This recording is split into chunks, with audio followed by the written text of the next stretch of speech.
I call that mind free, which is not passively framed by outward circumstances, and is not the creature of accidental impulse. Which discovers everywhere the radiant picture of the infinite, and in that finds help to its own spiritual enlargement. I call that mind free, which protects itself against the usurpations of society, and which does not cower to opinion. Which refuses to be the slave or tool of the many or of the few, and guards its empire over itself as nobler than the empire of the world. I call that mind free, which resists the bondage of habit, which does not mechanically copy the past, nor live on its old virtues. But which listens for new and higher issues of consciousness, and choices to pour itself forth in fresh and higher exertions. I call that mind free, which sets no bounds to its love, which wherever they are seen delights in virtue and sympathizes with suffering. Which represents all human beings, the image of God, and the rights of God's children, and offers itself up a living sacrifice to the cause of humankind. I call that mind free, which has cast off all fear but that of wrongdoing, and which no menace or peril can enthrall. Which is calm in the midst of tumult, and possesses itself, though all else be lost. All right, now that you've memorized that, let's do it again. Because we're on camera. No, I should. It reminded me of. I should have named this sermon "Joys and Concerns." Now that I'm thinking about it, but like I said, it always sounds different a couple of days before. So bear with me. Also, for those of you who are interested, we will have some more groaners before the sermon. They are terrible. You're going to love them.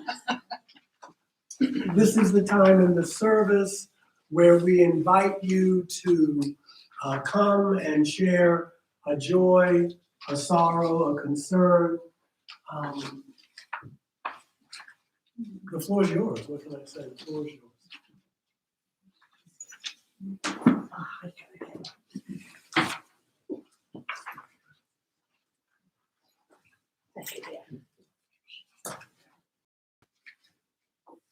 I'm Andy Reed, and I am lighting a sorrow for a man I never met, Mort Malkin, who was a physician and an activist in Pennsylvania, who wrote a wonderful book called Homo Sapiens, A Peace Gene. And I published that book earlier this year, and he died 2 weeks ago. You'll hear more about him in the future. So this is in memory of Mort Malkin, 92, who lived a wonderful life and shared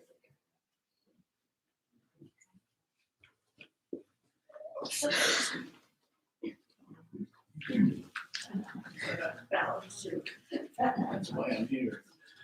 Yes. Nothing like getting old.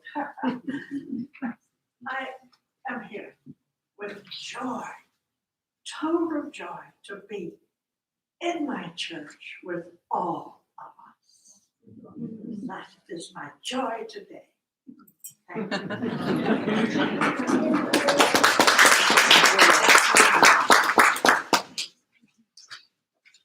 you.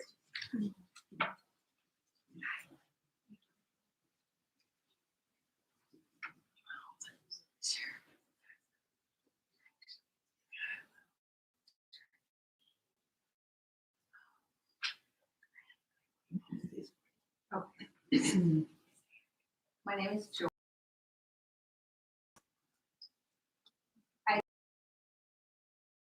But I realized that I also wanted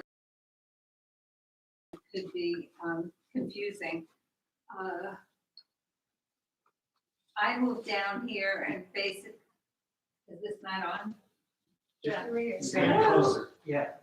Better? Better. Yeah. Okay. So it's there for me to actually, okay. So I haven't seen my siblings for a couple of years. There were so many visits planned and every one of them had to be canceled over the last 2 years, which has been pretty hard for me. At any rate, there's finally a Cape Cod vacation. So I'm gonna be gone like mid-August and then for a number of weeks. So I just wanted to say I am actually gonna be back again. I didn't want you to like, get out of here, I'm not coming back. So that's that part. And then, let me.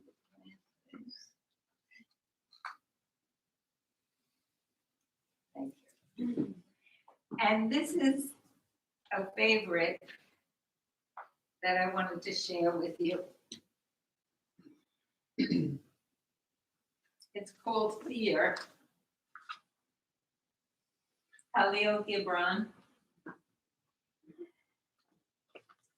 It is said that before entering the sea, a river trembles with fear.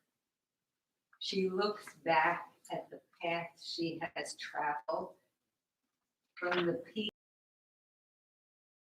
the long winding road crossing villages, and in front of her, she sees an ocean so vast that to enter nothing more than to disappear. But there is no other way. The river cannot go back. Nobody can go back to possible in existence. One needs to take the risk of entering the ocean because only then will fear this, because that's where the river will know it's not about disappearing into the ocean, but of becoming the ocean. Beautiful. Thank you. Lovely.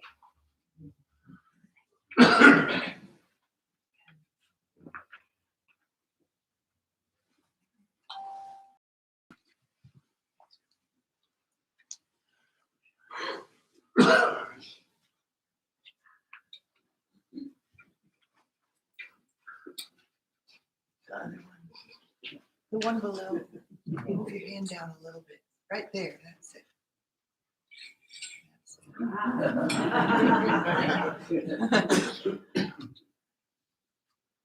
Can you hear me now? Yes. Hey, I'm Lee Redding. My joy has to do with a cultural event that occurred in 1969 that some of us may have missed, including me. My attention was on Woodstock. Yes. I missed the Summer of Soul in Harlem.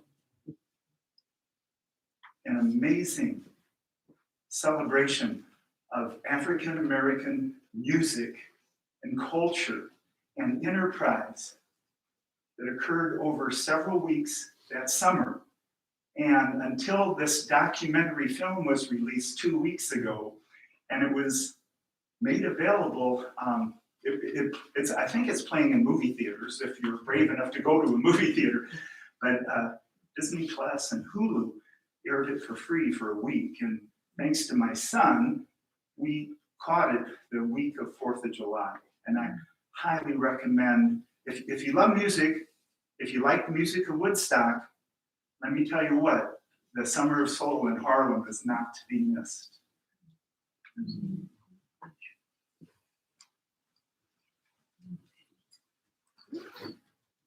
Want to light a candle for, if you remember, Beata Ball, who used to be our Director of Religious Education. Her mom was going through a rough time, and she wrote an email to me and said it sends her love, but she also wants your thoughts and prayers and your energy for her family. So please keep her in your hearts and minds. And now, Shelley Rothman will put us in the mood. Shelley Rothman, Shelley Frog. I'm losing my mind. My rhythm. I lost it. Okay. Thank you. This is a prose poem by Oriah Mountain Dreamer. Doesn't interest me who you know or how you came to be here. Doesn't interest me to know where you live or how much money you have. Doesn't interest me what you do for a living. I want to know what you do. And if you dare to dream of beating your heart's long. Doesn't interest me how old you are. I want to know if you'll risk looking like a fool for love, for your dream, of being alive. I want the center of your sorrow can be with the pain without trying to hide it or fix it. I want to know what sustains you from the inside when all else fails away. I want to know if you can yourself, and if you truly like the company you keep during those empty moments.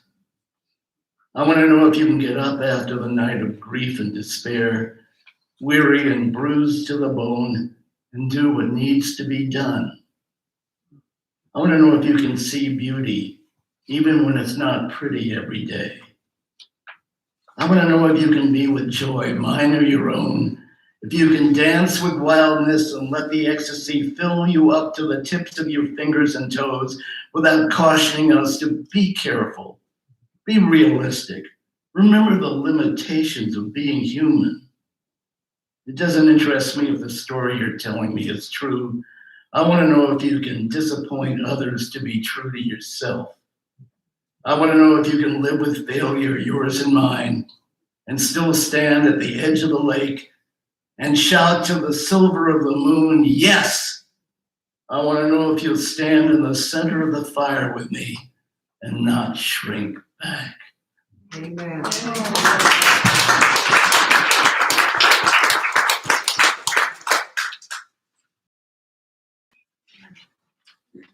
Okay, it's that time. The greatest use of life is to spend it on something that will outlast it. And in that spirit, we collect this morning's offering.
I thought you were debating whether to bring it down. Yeah, because you were moving towards the door.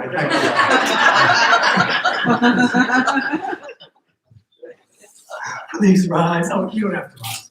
Please stay in your seats. Our next hymn is number 163.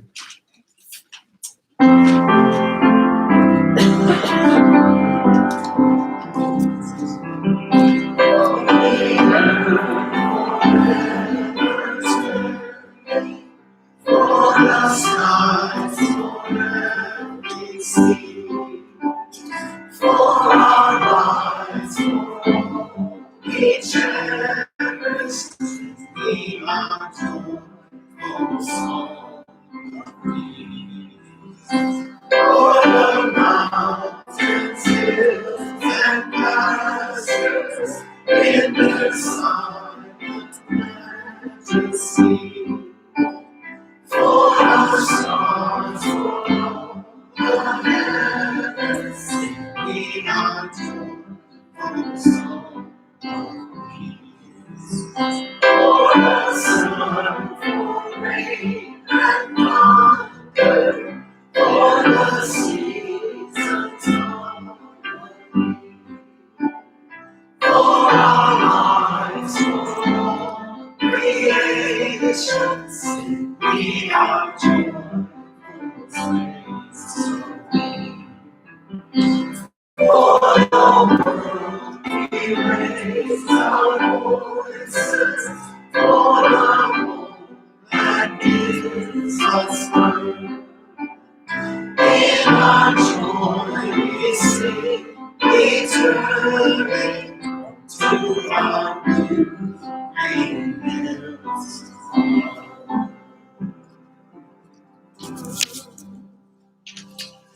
All righty, our first groaner this morning is from David Gross, who didn't have the courage to show up. A Methodist minister, a UU minister, and an engineer are traveling through Afghanistan. They're captured by terrorists, and the terrorists are going to behead them. The Methodist minister says he's been spreading the word of God and will leave his faith in the hands of God. So he lies down under the guillotine and looks toward heaven. And the blade comes down, but it stops just about 4 inches from his neck. The terrorist says it must be the work of God that saved him, so you're free to go. The UU minister says he's also been ministering to the people, and he will leave his faith to the spirits. He lies down under the guillotine and he looks upward, and the blade comes down with all this might, but still, it only stops 4 inches from his neck. The terrorist says, the spirits have saved you, my friend. You're free to go. The engineer lies down under the guillotine, he looks up and he says, I think I see your problem. It's terrible. It's David Gross, ladies and gentlemen.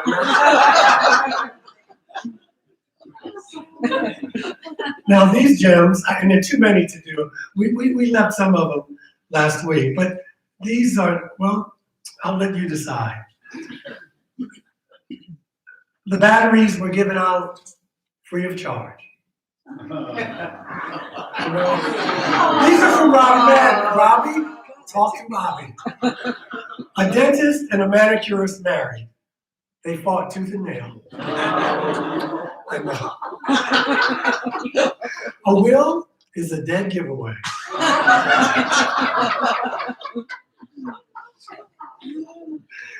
I think I'll just read 2 more because I can see in your eyes. With her marriage, she got a new name and a dress.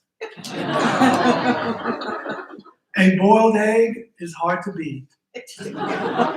And here's some words of wisdom. When you've seen one shopping center, you've seen them all. All righty. There you go. There are more for next if you show up. I want to talk about, like I said, this should have been called another. Anyway, we're calling it joy in one's beliefs. And so I just want you to think with me this morning about the feeling of joy in your beliefs, but especially, but not limited to, your beliefs about your inner life. If you don't like the word spiritual, your inner life, I will say your spiritual beliefs. Now, at the outset, I want to just say that there's no formula, there's no prescription on how to attain joy, right? There's no formula for it. If it was, we'd have a very different world. It's just a thought, though, that perhaps most of the joys and sorrows of living are not of our making, and that it is only the faith with which we respond to those events that keep us going. For it is only natural. As human beings, we want to avoid not feeling good. We want to avoid misery and sorrow and grief. But as the poet Shelley reminds us, joy and woe they're intricate. They're interwoven in life. It's the yin yang of life, and those dualities that are persistent. So for me, the woes and the grief are just as important in life as the joys. Faith, as the Apostle Paul defined it centuries ago, is the substance of things hoped for and the evidence of things not seen.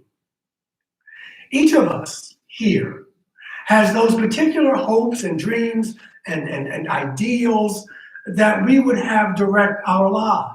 And we want to live that way in the world. Yet harsh realities are always there. They disrupt, they deny, and they even destroy our hopes and our dreams. Your faith and my faith are constantly being tried and tested in this life, correct? It's always something. So however noble our dreams, however lofty and valid our ideals, however hopeful we may be, the way we are able to deal with the here and now, with the facts of existence, are what really counts. You've heard the old adage that life is what? It's 10% what happens to you and 90% of how you respond to the things that happen in life. And what you're really responsible, you and I, are how we conduct ourselves during this. You can't just say, well, life just gave me a bad, hey, well, you can, and so I'm going to be, antisocial or whatever. You are responsible for how you carry on as you carry on. And most likely the biggest problems of faith is reconciling our hopes and dreams with reality. One of the most valid tests of faith, the extent to which we believe, what we believe helps us survive. It's okay to say, I believe in love and laughter and all this stuff when the going is not rough. That's when the rubber hits the road.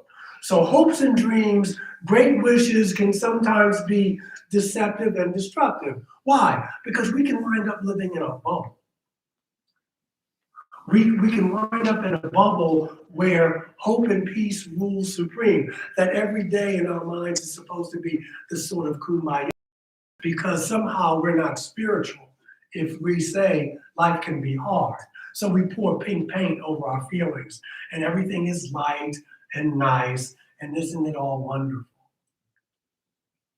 The harder the conditions we face, the more appealing an idealized world becomes, of hoping and dreaming, but also the more disturbing and threatening, because the real world and the dream world, the ideal and the actual, are different things. And I've met people like this, but I've met a lot of them the other way, that no matter how, you don't want them to visit you in a hospital because they're not going to be there, man. It's just going to be, well, you're going to get better. You know what I'm saying? I'm not saying, they can't, they have to, it's like people who hug you when you're crying. Mainly because they don't want to feel what you're feeling. So if I can stop it that way. They may not do it on purpose, but that's mainly what it is. In my chaplaincy training, you were told to be, you want someone who could shut up, that would help. But you just need to be there. Instead of trying to fix it, you meet that person at their map of the world. But I've seen it the other way too. It can be very disturbing sometimes because people live in an entirely different existence. There is something about the gap between hopes and harsh facts, between the joys and woes of life, that makes some people turn away from any thought of faith or religion or spirituality of any kind. Holidays like Christmas and Easter and Hanukkah are hard for these folks, for many people to cope with, because they can be seen as delusions that mock reality, the reality of life, and that some people have come to see life as a cruel truth, and they feel that we're not getting it somehow. That we're not facing reality because we may have our beliefs. Do you know people like that? Yeah.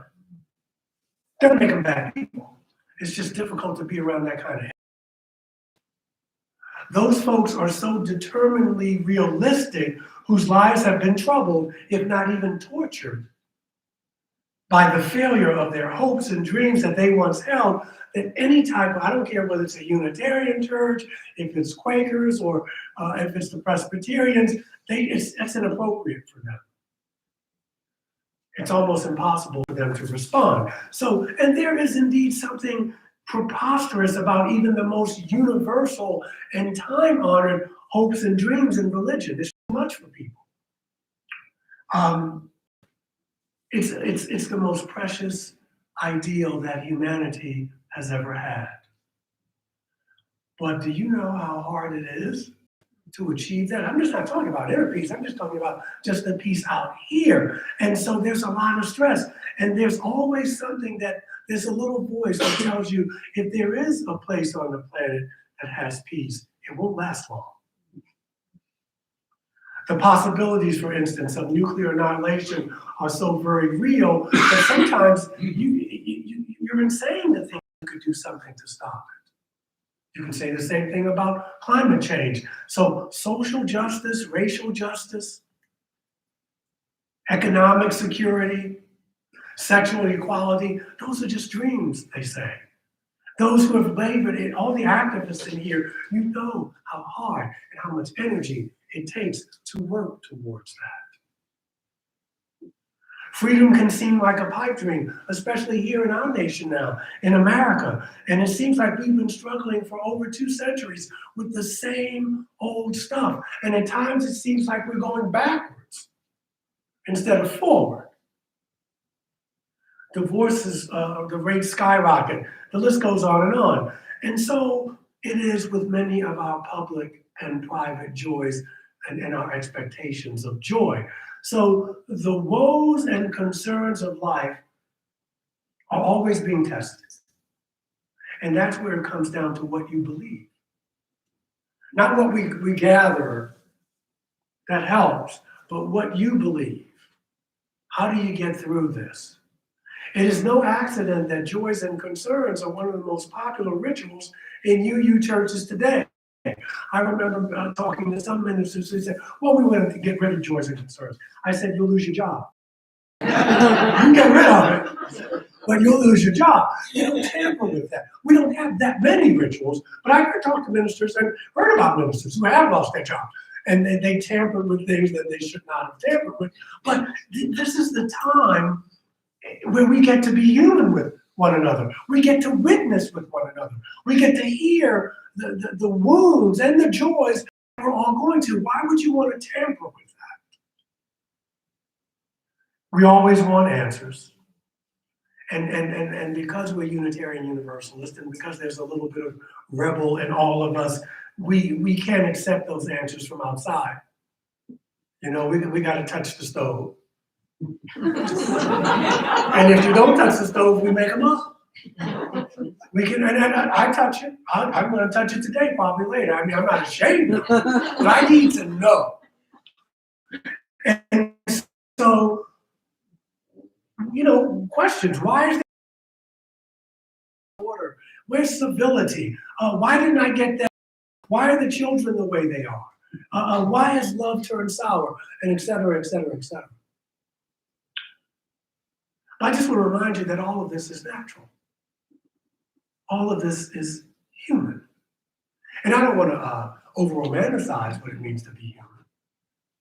But the danger comes when we claim so much to know everything and we feel we have all the answers. right? You know, I've been around, I'm an old soul, I've seen it all, please stop it. Come on, I know what this is about.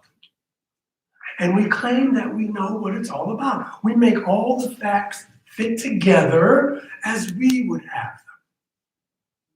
But eventually, all these theories fail. Why? I'm glad you asked. Because they're never quite full enough. Ralph Waldo Emerson once said that reality has a sliding door. And it is the nature of sliding doors to reveal different parts of the interior as the door moves on. And this is not to deny that all of us here, we do get profound eureka moments and understandings of life. We get those, and we get moments of insight through our years of experience, no question.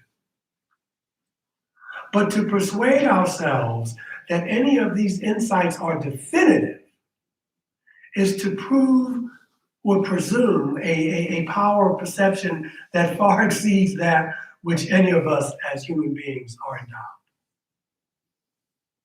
Hopes and dreams, visionary ideals are a fundamental part of life. They are basic to any understanding of realities as facts. Just give me the facts. Our dreams of life are not what life is, but neither are all the dreadful details that deny our dreams of what life really is. You must remember that. Reality is frustration and fulfillment. It is success and failure. It is laughing and crying. And it's affirmation and denial, because life is changing and it's evolving and it's morphing and it's a changing thing. It's Emerson's sliding door. When we try to stop that door, or when we try to hold it in place and interrupt the process and then say, see, that's just the way life is. That's the way it is. We fool ourselves and we make fools of ourselves. We are also very apt to hurt ourselves and to hurt someone else because we are trying to block the flow of life. That life which is larger than any of us, larger than any of our perceptions or devotions and dreams, our disappointments, that's the final reality. The more we discover about ourselves, and this is the beauty, the more we discover about ourselves, our world, our multiverse, our universe, call it what you will, the more awesome that reality becomes. The larger awareness of mystery and what's being revealed to us each and every day, of wonder, of awesomeness, is the perspective needed to reconcile our dreams and disappointments. We need that. We need imagination. The faith that I am talking about, and we as Unitarian Universalists have, not the only ones that have, denies dogma. That's why we left our religions of origin, unless you were fortunate enough to be born here. Dogmas interrupt the flow of life. They interrupt the flow of life, but only temporarily. Only temporarily. Some of our politicians will find this out in the next few years. Right? Goethe says nothing is as powerful as an idea whose time has come. The free faith of Unitarian Universalism gives us a broad enough vision, enough to see ourselves and our ways in a balanced way, but in a strange way, we can find a larger, more expansive meaning to our lives. It doesn't really matter what you call it, you know, God or the force or nature or life force or ultimate meaning, whatever. Now, if one is poetically free enough to use the word God, more power to you. Perhaps the unique and wondrous relationship each of us does have with whatever this thing is can be perceived in more personal terms. But that's not a big deal. That's personal preference. That's personal preference. What we need to keep our faith and our hopes and our dreams visible is humility, a fresh way of looking at life. Not one conceived in, I must, submit to this mother, father upstairs who is Santa Claus, punishes me if I'm naughty, rewards me if I'm nice. And I'm not saying that doesn't work for me, and I'm assuming it doesn't work for you. But it doesn't mean it's bad. It's just that we're going a little deeper, a little further. We need to check our presumptions at the door. We need to embrace our failures, and we need to embrace our joys as well. We are given, and if you don't hear anything else, because it's a lot of words, but as individuals and collectively, we are given the burden and the blessing of finding our own meaning in life. And you have to be careful what you ask for. Okay? But it's a blessing and a curse, if you will, that you are responsible. We can guide, because we draw on the world's religions and, all this philosophy, all that. We can guide you, but it's up to you. And for some people, that's a blessing, and for some people, it's a curse. I need someone to tell me what to believe. But this is what being a human being is all about, to proceed in search of meaning as honestly as you can.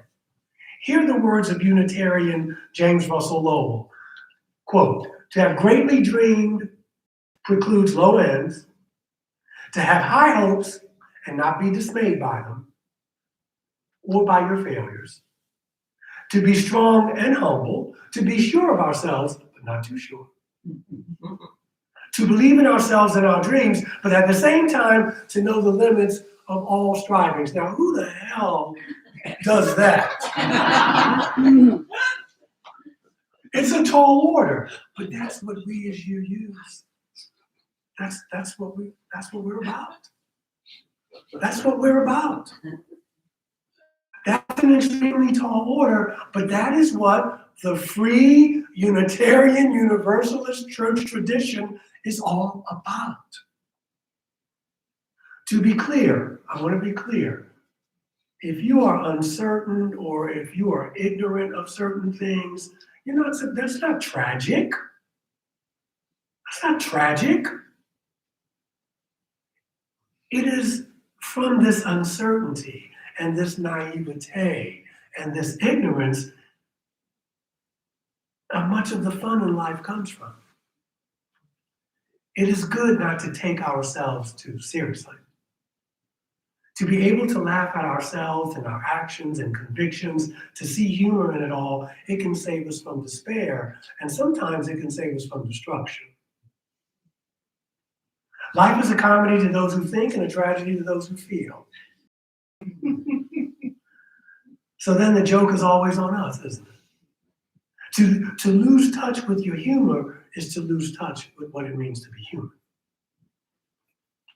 Maintain your faith in oneself, maintain your beliefs, faith in yourself, faith in one another, faith in the values of truth and goodness and beauty and love. Maintain faith in life, or maintain faith in the God of life, if you will.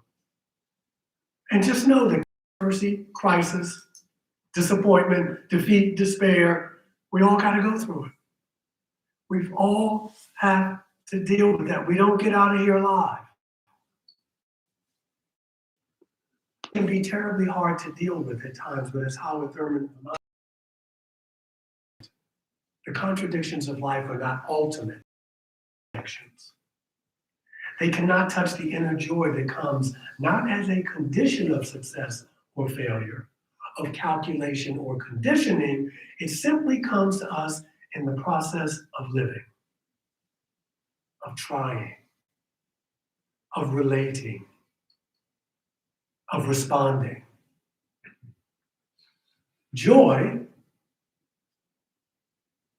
is a gift. You too, Joy. Joy is a blessing. You too, Joy. Not deserved or undeserved. Not sought after, not even nurtured. At times, it may even be incidental. But oh, how its presence makes all the difference. That's it. Our closing hymn. I would ask you to stand for this one. Hymn number 6. Just as long as I have breath. Hymn number 6.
Every home and every heart.